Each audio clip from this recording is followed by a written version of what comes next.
Hello மக்களே, welcome to Nasran ஷவ்யூஸ். இன்றைக்கி நம்மளோட கிச்சனில் ரொம்ப நாள் கழித்து ஒரு வெஜ்ஜு சமையல் பார்க்க போகிறோம். என்னன்னு பார்க்குறீங்களா? எல்லாருக்கும் ரொம்ப பிடிச்ச நம்ம கத்திரிக்காய் தான். அந்த கத்திரிக்காயில் நம்ம இன்றைக்கி என்ன செய்ய போகிறோன்னா, ஆல்ரெடி எல்லாருக்குமே தெரிஞ்சது தான் எண்ணெய் கத்திரிக்காய். எண்ணெய் புளி கத்திரிக்காய் தான் நம்ம இன்றைக்கி செய்ய போகிறோம். நிறைய பேருக்கு கத்திரிக்காய்னாலே பிடிக்காது. எனக்கு கூட கத்திரிக்காய்னாலே சுத்தமாக பிடிக்காது. ஆனால் இப்படி செஞ்சால் சூப்பராக இருக்குங்க. எனக்கு ரொம்ப விரும்பி சாப்பிடுவேன். மீன் போடாத ஒரு மீன் குழம்பு, அதே மாதிரி கத்திரிக்காய் வந்து தெரியாத கத்திரிக்காய் டேஸ்ட் அப்படியே என்ஹான்ஸ் பண்ணி சூப்பராக புளிப்பும் அந்த ஒரு டேஸ்ட், அந்த நல்லெண்ணெய் டேஸ்ட்டும் சேர்ந்து கலந்து ஒரு சூப்பராக இருக்கும். அந்த எண்ணெய் புளி கத்திரிக்காய் வந்து நம்ம பிரியாணிக்கு எல்லாத்துக்கும் சூப்பர் அட்டகாசமான ஒரு காம்போவாக இருக்கும். அதை எப்படி செய்யலான்னு பார்த்துடலாம் வாங்க. நம்ம வீடியோக்குள்ளே போகிறதுக்கு முன்னாடி நம்ம சேனலை சப்ஸ்கிரைப் பண்ணாதவங்க மறந்துடாமல் சப்ஸ்கிரைப் பண்ணிவிடுங்க. கூடயே அந்த பெல் ஐக்கானையும் சேர்த்து ப்ரெஸ் பண்ணிக்கோங்க. அப்படின்னா தான் நாங்கள் போடுற வீடியோ உங்களை தேடி வரும். அதுக்கப்புறமா உங்களுக்கு இந்த சமையல் பிடிச்சிருந்தது அப்படின்னா லைக் பண்ண, ஷேர் பண்ண, கமெண்ட் பண்ண மறந்துடாதீங்க. நீங்கள் இதை பண்ணுறது தான் எங்களுக்கு ஒரு பூஸ்டப்பாக இருக்கும். ஸோ வாங்க வீடியோக்குள்ளே போகலாம். நம்ம ஹீரோ கத்திரிக்காவை வந்து எடுத்து 4 கட் பண்ணிக்கலாம். இந்த மாதிரி நீங்கள் 4 கட் பண்ணி ஓப்பன் பண்ணி பார்த்துக்கிட்டிங்கன்னா தான் உள்ள பூச்சி புழு எதுவும் இருக்குதான்னு தெரியும். எட்ஜு வரைக்கும் கட் பண்ணிடாதீங்க, அப்புறம் நம்ம சமைக்கும் போது கலண்டுரும். அதனால் கொஞ்சம் லைட்டாக அப்படி ஓப்பன் பண்ணி பார்க்குற மாதிரி கட் பண்ணிக்கிட்டிங்கன்னா போதும். இந்த மாதிரி நம்ம எல்லா கத்திரிக்காவையும் கட் பண்ணி எடுத்துக்கலாம்.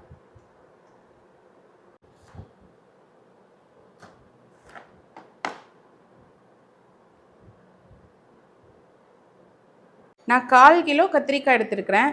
அந்த கத்திரிக்காவை வதக்கிறதுக்கு ஃபஸ்ட்டு கொஞ்சம் நல்லெண்ணெய் சேர்த்துப்போம். எண்ணெய் கத்திரிக்காய்னாலே நல்லெண்ணெய் தான். அந்த நல்லெண்ணெயை அளவாக ஊற்றாமல் நல்லா தாராளமாக ஊற்றியே செய்யுங்க. அப்போ தான் டேஸ்ட்டு சூப்பராக வரும்.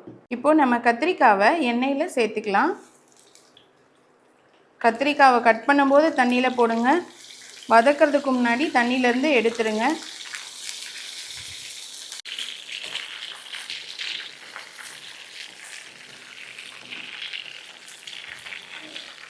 கத்திரிக்காய் வதங்கிறதுக்கு லைட்டாக உப்பு சேர்த்துப்போம். கத்திரிக்காய் ஈஸியாகவே வதங்கிடும். இருந்தாலும் உப்பு சேர்த்துக்கிட்டோம் அப்படின்னா அது வதங்கையிலே உப்பு பிடிக்கும் போது கொஞ்சம் டேஸ்ட்டும் நல்லாயிருக்கும். வதங்கிறதுக்காக மட்டும் இல்லை, அதோட டேஸ்ட்டுக்காகவும் தான் உப்பு சேர்த்துருக்கோம். இப்போ எங்கள் கத்திரிக்காய் வந்து சைடில் கொஞ்சம் சிம்மில் வச்சுட்டு வதங்கிட்டே இருக்கட்டும். நம்ம இப்போ குழம்பு செய்கிறதுக்கு தேவையான ஐட்டம்ஸ்லாம் ரெடி பண்ணிக்கலாம். வெங்காயத்தை நல்லா சின்னதாகவே கட் பண்ணிக்கோங்க. உங்களால் எவ்வளோ முடியுதோ அந்தளவு சின்னதாக கட் பண்ணிக்கோங்க. இதோ பாருங்கள், 1.5 வெங்காயம் நான் கட் பண்ணி எடுத்துக்கிட்டேன். 1/2 வெங்காயத்தை எடுத்து வச்சிடலாம்.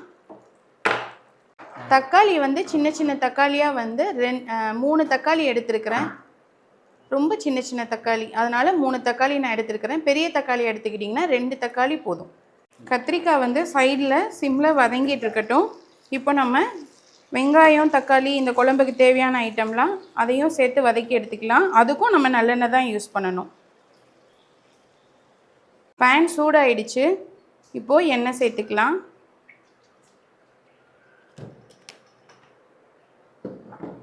இப்போது இதில் வந்து டைரெக்டாக வெங்காயத்தை சேர்த்துக்கலாம். தாளிக்கிறது வந்து நான் எப்படின்னு லாஸ்ட்டாக சொல்கிறேன். ஸோ நீங்கள் வீடியோ ஸ்கிப் பண்ணாமல் பார்த்தீங்கன்னா தான் உங்களுக்கு என்னோட ஸ்டைல் ஆஃப் புளி கத்திரிக்காய், எண்ணெய் கத்திரிக்காய் எப்படின்னு உங்களுக்கு தெரியும். கண்டிப்பாக ட்ரை பண்ணி பாருங்கள், டேஸ்ட்டு சூப்பராக வரும். பாருங்கள், கத்திரிக்காய் நல்லா வதங்கிடுச்சு. இந்தளவு வதங்கினா போதும். இதுவே நல்லாவே வதங்கிடுச்சு. இப்போ ஸ்டவ்வை ஆஃப் பண்ணிடலாம்.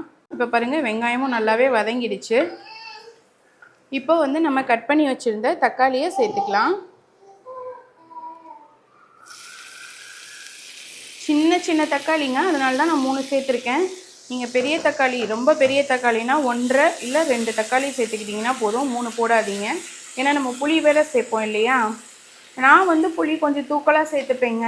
நீங்கள் வந்து உங்களுக்கு புளி உங்கள் வீட்டில் அவ்வளோவா பிடிக்காதவங்களா இருந்தால் புளி கொஞ்சம் கம்மியாக சேர்த்துக்கோங்க. நான் வந்து 1.5 லெமன் சைஸில் 1.5 அளவு நான் எடுத்துருக்கிறேன். நீங்கள் 1 லெமன் சைஸ் புளி கூட எடுத்துக்கோங்க.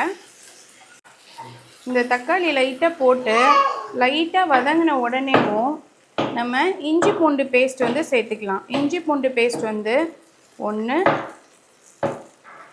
2 2 ஸ்பூன் நான் சேர்த்துருக்கிறேன். நான் வந்து கிரேவி கொஞ்சம் அதிகமாக வரணும் அப்படின்றதுக்காக இந்த அளவில் சேர்த்துருக்குறேன். நீங்கள் கம்மியாக ஒரு நாளுக்கு மட்டும் இருந்தால் போதும்னு செஞ்சிங்கன்னா இதில் அப்படியே பாதி பாதியாக சேர்த்துக்கோங்க. இது வந்து நாள் பட வச்சு சாப்பிட்டாலும் சூப்பராக இருக்குங்க. அதனால் நீங்கள் செய்யும் போதே இந்த மாதிரி கொஞ்சம் எக்ஸ்ட்ரா செஞ்சு வச்சுக்கிட்டீங்கன்னு வச்சுக்கோங்களேன், நீங்கள் இட்லி, தோசை, சப்பாத்தி, பிரியாணி, ரைஸு, இப்போ பூரி, பரோட்டா எதுக்கு வேணால் சாப்பிட்லாங்க. அப்படி ஒரு டேஸ்ட்டு. நான் வந்து இதை வந்து ரொம்ப எக்ஸாகரேட் பண்ணி நான் என்னடா இவ்வளோ தூரம் சொல்கிறாங்க அப்படின்னு நீங்கள் நினைக்க வேணாம். நீங்கள் இந்த மாதிரி செஞ்சு பார்த்து சாப்பிட்டீங்கன்னா தான் நான் ஏன் இந்தளவு உங்களுக்கு சொல்கிறேன் அப்படின்னு புரியும். இப்போது தனியாக ஒரு கடாய் வச்சு நான் இப்போ செஞ்சிட்ருக்கேன் இல்லையா, 1/4 கிலோ தக்காளிக்கு அளவெல்லாம் சொன்னேன் இல்லையா, அதுக்கு இந்த வேர்க்கடலை 1 2 கை வேர்க்கடலை போட்டிருக்கேன்.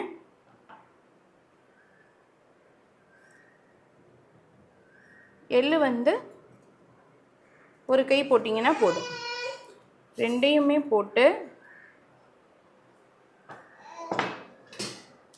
சிம்மிலேயே வச்சு லைட்டாக ரோஸ்ட் பண்ணி எடுத்துக்கோங்க. ரொம்ப ரோஸ்ட் பண்ண வேண்டாம். ஆல்ரெடி நீங்கள் ரோஸ்டடாக வாங்கியிருந்தீங்கன்னாலும் கூட லைட்டாக அதை ஹீட் பண்ணிக்கோங்க. இந்த மாதிரி லைட்டாக டப்பு டப்புன்னு வெடிக்குது பார்த்தீங்களா, இதை தனியாக ஒரு பிளேட்டுக்கு மாற்றிடலாம்.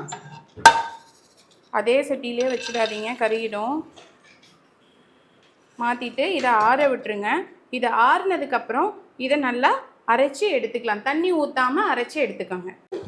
நல்லா எண்ணெய் பிரிஞ்சு வதங்கிடுச்சு. இப்போ இதில் வந்து நம்ம மஞ்சள், மிளகாத்தூள்லாம் இதிலே சேர்த்துக்கலாம். மிளகாத்தூள் வந்து சின்ன ஸ்பூனில் நான் ஒரு 3 ஸ்பூன் போட்டிருக்கேன். மஞ்சள் தூள் ஒரு பிஞ்ச், மல்லித்தூள் வந்து 2 ஸ்பூன். இது கூட இதை மட்டும் சேர்த்தா போதும். இப்போ இதை லைட்டாக வதங்க விட்டுட்டு அப்படியே இதை ஆற விட்டு இதையும் அரைச்சி எடுத்துக்கலாம். இது வந்து திருப்பியுமே நம்ம குக் பண்ணுவோம், அதனால் இதை லைட்டாக வதங்க விட்டால் போதும். மறுபடியும் குக் பண்ணுவோம் இல்லைங்களா.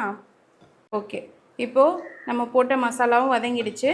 இந்த டைமில் வந்து நம்ம இதை ஆஃப் பண்ணிவிட்டு ஆற விட்டுறலாம். சிலர் வந்து பூண்டு, இஞ்சி வந்து முழுசாக சேர்த்துப்பாங்க. நீங்கள் அப்படியுமே சேர்த்துக்கலாம். நம்ம ரெடி பண்ணி வச்சுருந்தோம் இல்லைங்களா, அந்த கிரேவியும் வந்து மிக்சியில் போட்டு ஆற விட்டு அரைச்சி அதையும் எடுத்துக்கிட்டாச்சு. இப்போது சேம் கடாயில் எண்ணெய் போட்டுக்கலாம். எண்ணெய் சேர்த்துட்டு எண்ணெய் சூடான உடனேவும் கொஞ்சம் கடுகு, உளுந்து, கொஞ்சம் வெந்தயம்,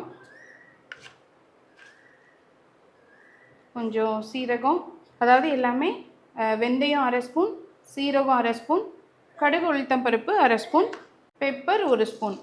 ஏன்னா பெப்பர் நம்ம ஒரு தடவையும் கடித்து சாப்பிடும்போது அந்த மிளகு முழுசாக நம்ம வாய்க்கு வந்துட்டே இருந்தால் அது வந்து ரொம்ப நல்லாயிருக்கும். இதெல்லாமே நல்லா பொரியட்டும். ஓகே, இது பொரிஞ்சிடுச்சு. இப்போ வந்து நம்ம கருவேப்பிலை சேர்த்துக்கலாம். ஒரு கொத்து கருவேப்பிலை. பாருங்கள், அந்த வெங்காயம், தக்காளி இதெல்லாம் போட்டு மசாலாலாம் போட்டு அரைச்சி இல்லைங்களா, அதை இப்போ நம்ம சேர்த்துக்கலாம்.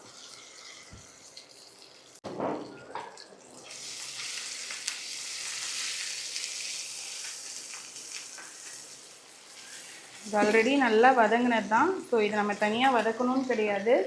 நான் 1.5 லெமன் சைஸ்க்கு புளி எடுத்திருக்கேன் சொன்னேன் இல்லைங்களா, அந்த புளியை வந்து கரைச்சி வச்சுருக்கிறேன். அதை சேர்த்துக்கலாம். இப்போது சேர்த்துட்டு நல்லா கலந்துக்கோங்க. அந்த மிக்ஸி ஜாரில் அரைச்சோம் இல்லைங்களா, அதில் வந்து நம்ம மசாலாஸ்லாம் இருந்தது. ஸோ அதையும் சேர்த்து அந்த தண்ணியை நான் இதில் சேர்த்துக்கிறேன். சேர்த்துட்டு இது லைட்டாக ஒரு கொதி வரட்டும். இந்த டைம்லேயும் இதுக்கு தேவையான உப்பு நம்ம இப்போ சேர்த்துக்கலாம். இப்போது இந்த புளி, நம்ம கிரேவி எல்லாம் சேர்த்து இந்த மிக்ஸ் நல்லா கொதிச்சிட்ருக்கு பார்த்தீங்களா. இப்படி இருக்கையில் நம்மளோட ஹீரோவை இதில் அப்படியே சேர்த்துக்கலாம். ரொம்ப போட்டு கிண்டிடாதீங்க, அப்படியே லைட்டாகவே மிக்ஸ் கொடுங்க.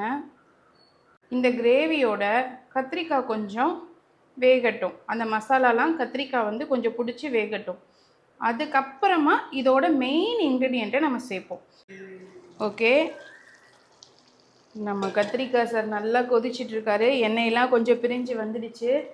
இந்த டைமில் நம்ம அனதர் மெயின் இன்க்ரீடியண்ட் நம்மளோட வேர்க்கடலையும் எள்ளும். சிலர் வந்து இதை இந்த டைமில் சேர்த்துப்பாங்க, சிலர் வந்து இதை ஸ்கிப் பண்ணிடுவாங்க. பட் என்னோட ஆப்ஷன் என்னென்னா, நான் எப்பயுமே வேர்க்கடலை எள்ளு இதை கண்டிப்பாக சேர்த்துப்பேன்.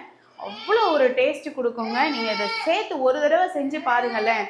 அடுத்து நீங்கள் எண்ணெய் கத்திரிக்காய் குழம்பு அப்படின்னாலே இப்படி தான் பண்ணுவீங்க. ஓகே, சேர்த்துடலாம்.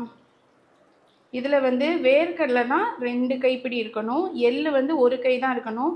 எள்ளு நீங்கள் அதிகமாக சேர்த்துட்டிங்கன்னா எள்ளு ஃப்ளேவர் அதிகமாகிடும், அது கொஞ்சம் அந்த டேஸ்ட் வித்தியாசமாக மாறிடும். ஸோ வேர்க்கடலை தான் 2 கை இருக்கணும், எள்ளு வந்து 1 கைப்பிடி தான் இருக்கணும். நீங்கள் கிரேவி இதுக்கும் கம்மி செஞ்சிங்கன்னா இதை அப்படியே பாதியாக்கிக்கோங்க. இப்போ இந்த வேர்க்கடலை எள்ளு ஆல்ரெடி நம்ம ஃப்ரை பண்ணி ட்ரை ரோஸ்ட் பண்ணி தான் அரைச்சி வச்சுருக்குறோம். இப்போ இதில் சேர்த்துட்டோம். இதில் ரொம்ப நேரம் கொதிக்கணும்லாம் அவசியம் கிடையாது, சும்மா கொஞ்சம் நேரம் கொதிச்சிட்டா போதும். இங்கே பாருங்கள், இந்த கிரேவியை பாருங்களேன், அடா எப்படி இருக்குது பாருங்கள். நம்ம மிளகு, கத்திரிக்காய், வேர்க்கடலை, எள்ளு, நல்லெண்ணெய் எல்லாமே சேர்ந்து ஒரு மனம் வருது பாருங்கள். ஓகே, நம்ம எண்ணெய் புளி கத்திரிக்காய் வந்து கம்ப்ளீட்டாக ரெடி ஆயிடுச்சு. இப்போ ஸ்டவ்வை ஆஃப் பண்ணிடலாம். இப்போ பிளேட் பண்ணுறதுக்கு நம்மளோட எண்ணெய் புளி கத்திரிக்காய் ரெடியாக இருக்குது. இதை நீங்கள் உங்கள் வீட்டில் ஒயிட் ரைஸோடையும் சாப்பிட்லாம், பிரியாணியோடையும் அந்த புளி கத்திரிக்காவாக வச்சு சாப்பிட்லாம். இட்லி, தோசை, சப்பாத்தி, பூரி இது எல்லாத்துக்குமே வந்து அப்படி இருக்கும். கண்டிப்பாக உங்கள் வீட்டில் இதை ட்ரை பண்ணி பாருங்கள். ட்ரை பண்ணி பார்த்துட்டு எப்படி இருந்ததுன்னு சொல்லி கமெண்ட்டில் சொல்லுங்கள். உங்களை அடுத்து ஒரு நல்ல ரெசிபியோடு சந்திக்கிறேன். நன்றி.